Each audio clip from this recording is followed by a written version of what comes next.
last year I did a bike ride from the east coast of Spain all the way over 1800 kilometers to the west coast of Portugal, and at the end of that trip I spent about 7 days cycle touring in Portugal. So I thought I'd make a quick video to share 5 of the things I learned while cycle touring in Portugal.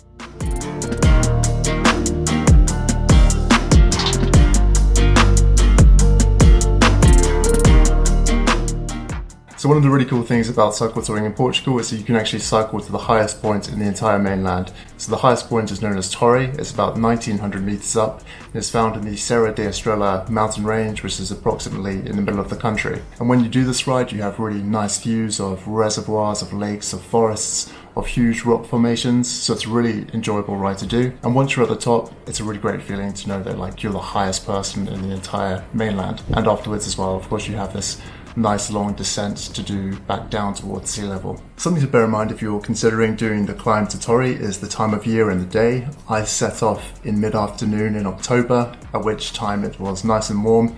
But when I arrived towards the top, there was actually frost on the ground and it was starting to get pretty cold because I arrived in the middle of the night. I would probably avoid trying to do this in winter because they've recorded some of the coldest temperatures in Portugal ever there. They've recorded temperatures of -20 in this area before, and sometimes in the winter they close the roads due to snow. So I think other than the winter, any time of year would be a good time to do the climb to Torre.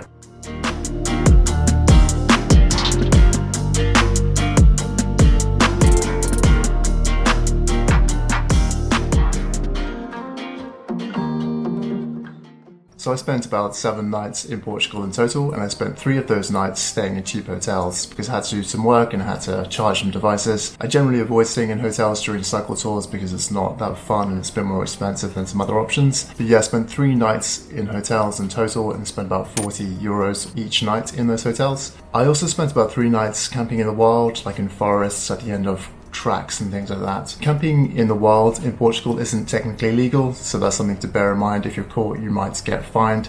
I think it's really unlikely that you would be, as long as you're considerate of your environment and you are not setting up somewhere really obvious. So yeah, camping wild is an option when you're in Portugal too, though just bear in mind that it's not actually legal. I only stayed at 1 campsite in Portugal and I was really surprised by how cheap it was. It only cost me about €4. So this was a municipal campsite. It wasn't really in a particularly touristy area and it was October, so it wasn't the peak season, so that perhaps has something to do with the cost of it. But this campsite had everything you need. It had showers, which were included in the price, bathroom of course, kitchen, lounge. So I think if you're cycle touring through Portugal on a budget, staying at municipal campsites would be a great option.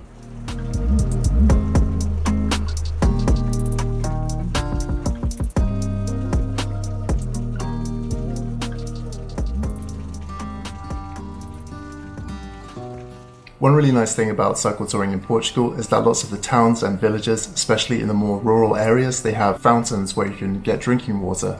So you just take your bottle to these fountains, fill them up, and of course you don't have to pay for water, you don't have to contribute to any plastic waste this way. One thing to bear in mind is that these fountains often have signs beside them, and those signs indicate whether you can or cannot drink the water. So just pay attention to those signs and you'll be able to find yourself some nice free drinking water.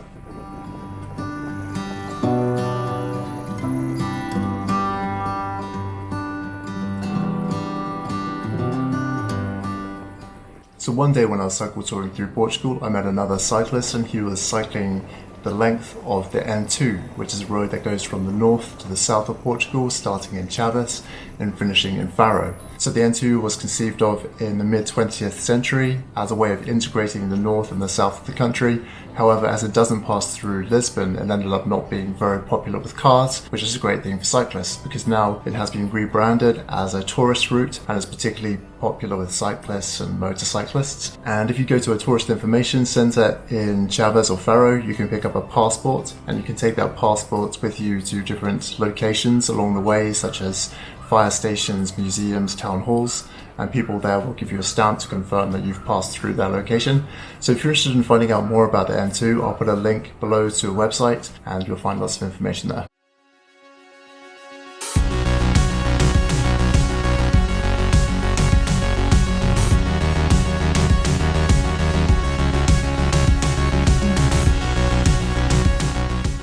Another route that I just stumbled upon when I was cycle touring in Portugal is the Portuguese way, the Portuguese version of the Camino de Santiago, which is this pilgrimage most commonly done from a town in the south of France over to Santiago de Compostela in northwest Spain. There are a couple of possible options if you do the Camino de Santiago in Portugal. So one starts from Porto and it's about 230 kilometers, and the other starts from Lisbon and that's about 610 kilometers. I think these would be really good options if you're thinking about cycle touring through Portugal because they're designed to go through historic city centres and town centres. They take in a variety of different landscapes, and because they're pilgrimages, I think you'd probably meet some interesting characters along the way too.